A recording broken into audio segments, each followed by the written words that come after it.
Last lecture में हमने isotones के बारे में डिस्कस किया था कि ऐसे डिफरेंट एलिमेंट्स जिनमें सेम नंबर ऑफ न्यूट्रॉन्स होते हैं। उससे पहले हमने आइसोबार्स और आइसोटोप को डिस्कस किया था। आज हमारा टॉपिक है आइसोडायाफर के बारे में। आइसोडायाफर, अब इसमें देखें ये दो अल्फाज से मिलकर बना है। ये यहां पे भी देखें, एक आइसो है, दूसरा है डायाफर। डायाफर का मतलब होता है डिफरेंट, डिफरेंट, और आइसो का मतलब होता है सेम। मतलब क्या हो गया इसका? फर्क सेम। किस चीज में फर्क सेम? न्यूट्रॉन और प्रोटॉन की तादाद में फर्क सेम। अगर दो एलिमेंट हो उनमें न्यूट्रॉन और प्रोटॉन की तादाद का फर्क सेम निकल आए तो ऐसे एलिमेंट्स को हम आइसोडायाफर कहते हैं। इसकी डेफिनेशन लिखते हैं, फिर इसको हम डिस्कस करेंगे। Elements having the same value of isotopic excess. ऐसे डिफरेंट एलिमेंट जिनकी आइसोटोपिक एक्सेस की वैल्यू जो है वो क्या आ जाए? सेम आ जाए। अब हम यहां पे डिस्कस करेंगे आइसोटोपिक एक्सेस किसे कहते हैं, फिर आपको आइसोडायाफर की समझ आएगी। आइसोटोपिक जो एक्सेस है ना, आइसोटोपिक जो एक्सेस है, इससे मुराद होता है न्यूट्रॉन और प्रोटॉन की तादाद का फर्क, जिसको सिंपली हम लिखते हैं a minus two Z. a minus two Z यानी a minus two Z. Isotopic excess is equal to a minus two Z. Isotopic excess is equal to a minus two Z, या simply आप क्या कह सकते हैं? Neutron और proton की तादाद का फर्क n माइनस जेड, इसको आइसोटोपिक एक्सेस कहा जाता है। तो हम सिंपली ये वाला फॉर्मूला लगाएंगे आइसोटोपिक एक्सेस का। आइसोटोपिक एक्सेस, आसानी की खातर, अपनी आसानी की खातर, a माइनस टू जेड। ठीक है, a माइनस टू जेड। तो यहां पे मैं आपको एग्जांपल देता हूं, फिर हम डेफिनेशन की तरफ जाके उसको मजीद समझने की कोशिश करेंगे। फॉर एग्जांपल मेरे पास एलिमेंट है एक लिथियम, दूसरा है सोडियम। ठीक है, एक और ले लेता हूं क्लोरीन, एक और मैं ले लेता हूं यहां पे फास्फोरस। आपको मालूम है इन सबके एटॉमिक नंबर, लिथियम का कितना होता है एटॉमिक नंबर 3, इसका 11, इसका 17, और फास्फोरस का कितना होता है एटॉमिक नंबर 15 होता है, इसका 15। अच्छा, मास नंबर भी आपको मालूम है, लिथियम का मास नंबर 7 होता है, सोडियम का कितना होता है 23, क्लोरीन का कितना होता है 35, और फास्फोरस का एटॉमिक जो मास नंबर है वो कितना होता है 31 होता है। ठीक हो गया। अब ये मैंने यहां पे चार डिफरेंट एलिमेंट यहां पे लिखे हैं, हम इनकी निकालते हैं आइसोटोपिक एक्सेस वैल्यू, देखते हैं कि कितनी निकलती है। फॉर्मूला हमारे पास है आइसोटोपिक एक्सेस का। Isotopic excess is equal to a minus two Z. तो यहां पे देखें, a रिप्रेजेंट कर रहा है यहां पे मास नंबर को, 2 फार्मूले में लगा, और z यहां पे नंबर ऑफ प्रोटॉन जो नीचे यहां पे हमने लिखे हैं ये वाले। तो फार्मूले के मुताबिक देखें, यहां हम पहले लिथियम की आइसोटोपिक एक्सेस वैल्यू निकालते हैं। a कितना है लिथियम का 7, ठीक है, और यहां पे देखें 2 फार्मूले वाला आ गया। z कितना है यहां पे 3, z रिप्रेजेंट करता है एटॉमिक नंबर को, जो यहां पे नंबर ऑफ प्रोटॉन यहां पे रिप्रेजेंट कर रहे होते हैं एलिमेंट के नीचे। तो यहां पे देखिए कितनी निकलती है यहां पे आइसोटोपिक एक्सेस वैल्यू, 7 माइनस कितना हो गया 2 3 द 6, तो ये आ गई 1। अब दूसरा एलिमेंट हमारे पास कौन सा है? सोडियम। यहां पे देखिए फॉर्मूले के मुताबिक पहले हमने a की वैल्यू लिखनी है, यानी कि मास नंबर की, कितना है वो 23 माइनस 2 फार्मूले वाला, यहां पे जो z है उसकी वैल्यू कितनी है 11 है, तो ये कितना आ जाएगा 23 minus 11 to the 12 22 is equal to हो जाएगा ये 1। ठीक है, अब क्लोरीन की निकाल लेते हैं, फिर इसको डिस्कस करते हैं।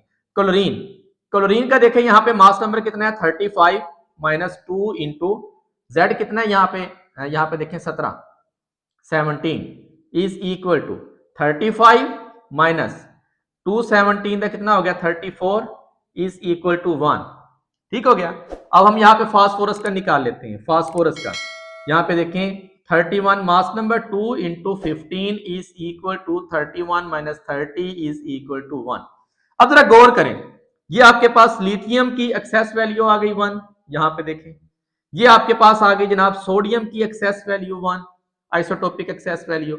और यहाँ पे ये आ गई आपके पास जनाब ये क्लोरीन की आइसोटोपिक एक्सेस वैल्यू। और यहाँ पे ये आ गई आपके पास फास्फोरस की आइसोटोपिक एक्सेस वैल्यू।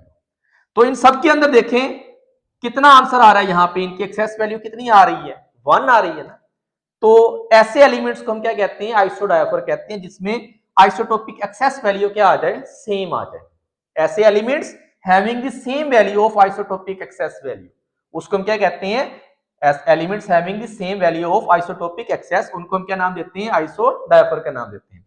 और भी मैं आपको यहाँ पे एग्जांपल देता हूं, देखें यहाँ पे कुछ एग्जांपल यहाँ पे हम लिखते हैं और उनकी आइसोटोपिक एक्सेस वैल्यू निकालते हैं। आप देखें यहाँ पे ये वाला फॉर्मूला लगा लें a-2z, या आप सिंपली n-z भी लगा सकते हैं, लेकिन उसके लिए पहले आपको न्यूट्रॉन की तादाद निकालनी पड़ेगी। किस फार्मूले के मुताबिक, यहाँ पे a is equal to z plus n होता है, तो यहां से पहले आप न्यूट्रॉन की तादाद निकालेंगे a-z से। ठीक है, न्यूट्रॉन की तादाद निकल आएगी यहां से, तो फिर आप जो है n-z फार्मूला इस्तेमाल करके आप आइसोटोपिक एक्सेस वैल्यू निकाल सकते हैं।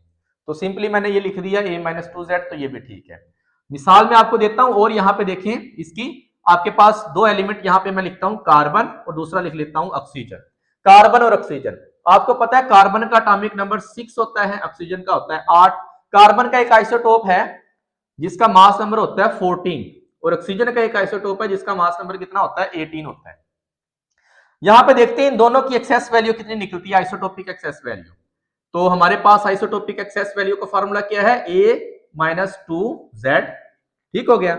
मैं यहां पे निकालता हूं पहले कार्बन की, कार्बन का मास है 14 माइनस यहां पे हम लिखेंगे 2 फार्मूले वाला, z कितना है 6, तो ये हमारे पास आ जाएगा 14 माइनस 12 इज इक्वल टू 2।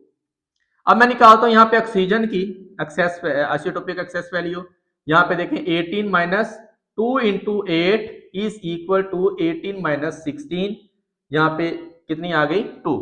तो इन दोनों के अंदर देखें, यहां पे इन दोनों के अंदर आइसोटोपिक एक्सेस वैल्यू कितनी आ रही है 2 आ रही है, मतलब सेम आ रही है, तो लिहाजा ये क्या है आइसोडायफर है।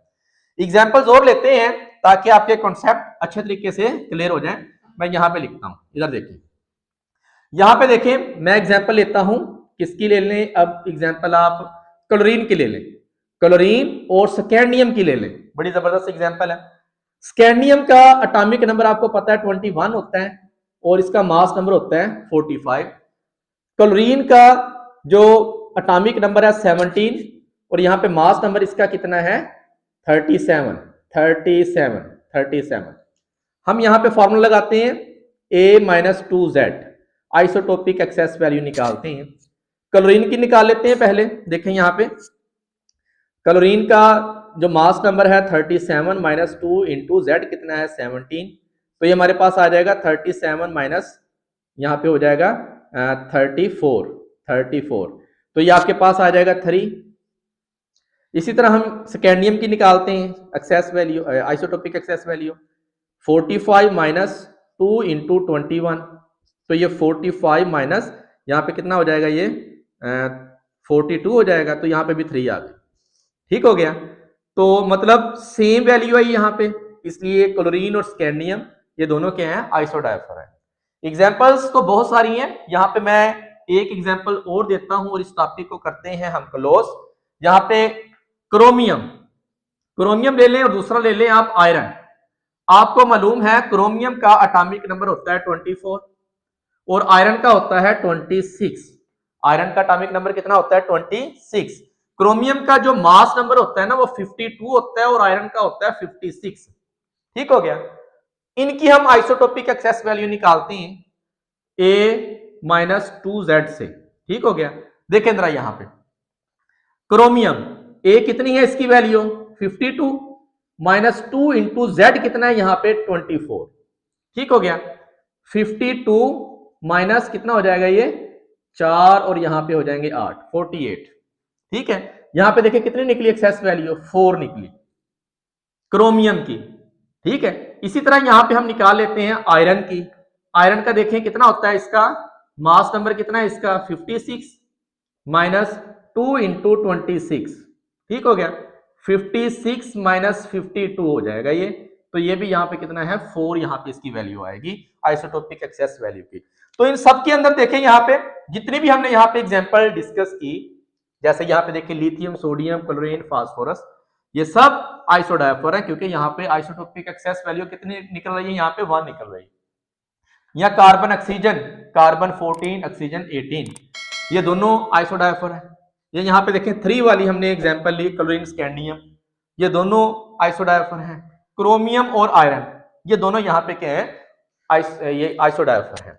तो ऐसे elements having the same value of isotopic excess, यानी न्यूट्रॉन और प्रोटॉन की तादाद का डिफरेंस वहां पे क्या आ जाए, अगर सेम आ जाए मुख्तलिफ एलिमेंट्स में, तो वो क्या कहलाते हैं, वो आइसोडायफर कहलाते हैं। आइसोटोपिक एक्सेस वैल्यू कैसे निकाल सकते हैं, a-2z से, या सिंपली पहले आप न्यूट्रॉन की तादाद मालूम करें, ठीक है, उसमें से आप प्रोटॉन की तादाद को माइनस कर दें, n-z कर दें, तब भी आपके पास जो है इसकी आइसोटोपिक एक्सेस वैल्यू आपको मिल सकती है। तो ये था हमारा आज का टॉपिक, उम्मीद है आपको समझ आ गया होगा। इसमें अगर किसी किस्म की कोई कंफ्यूजन है तो आप कमेंट करके पूछ सकते हैं। मिलते हैं नेक्स्ट लेक्चर में एक नए टॉपिक के साथ, तब तक के लिए अल्लाह हाफिज।